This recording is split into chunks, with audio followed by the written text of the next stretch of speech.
नमस्कार विद्यार्थी मित्रांनो, तर आज आपण रोटेशनल डायनामिक या चॅप्टरवरचे काही प्रिव्हियस इयर MHT CETला विचारलेल्या क्वेश्चनवरती डिस्कस करणार आहे।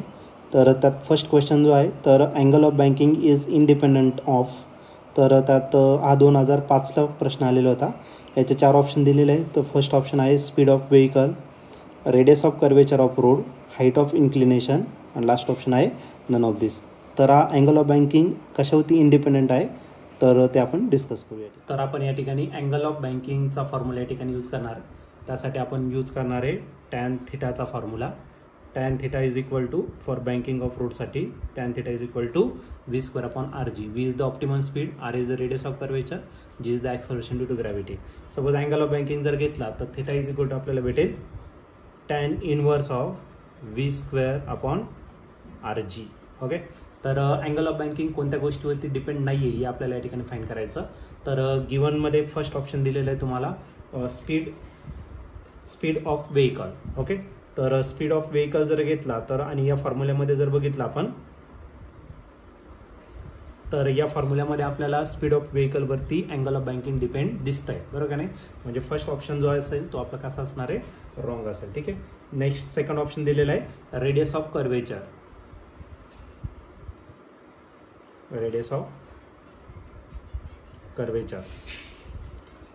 कर्वेचर रिप्रेझेंट करा तो लेटर आर ने, आणि फॉर्म्युल्यामध्ये जर बघितलं तर रेडियस ऑफ कर्वेचरवरती अँगल ऑफ बँकिंग डिपेंड आहे, पण आपल्याला इंडिपेंडंट फाइंड करायचं आहे। म्हणजे सेकंड ऑप्शन पण आपला काय असणार आहे या ठिकाणी, रॉंग असेल। थर्ड जो ऑप्शन आहे, थर्ड ऑप्शन दिलेलं आहे तुम्हाला height of inclination. Height of inclination, what is height of inclination? Suppose हा प्लेन रोड सरफेस असेल, ओके, याच्यावरून जेव्हा व्हेकल टर्न घेणार तर आपल्याला बँकिंग ऑफ रोड करताना जी आउटर एज आहे ती काय करायची, आपल्याला रेज करायचं थ्रू सर्टेन अँगल। ओके, इथला जो अँगल असणार तो काय असणार, थिटा, आणि हा जो असेल तो काय झाला तर तुमचा एच।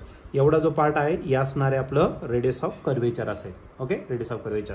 मग या केसमध्ये जर घेतलं तर अँगल ऑफ बँकिंग जर घेतलं त्यासाठी आपण साइन थिटाचा फॉर्म्युला यूज करू, आणि sine theta is nothing but opposite upon hypotenuse. Opposite काय आहे, एच, अँड हायपोटेनस काय तर आर आहे। ओके, म्हणजे परत इथं जर थिटा जर घेतला तर थिटाचा नवीन फॉर्म्युला भेटेल तुम्हाला, आणि तो भेटेल sine inverse h divided by R.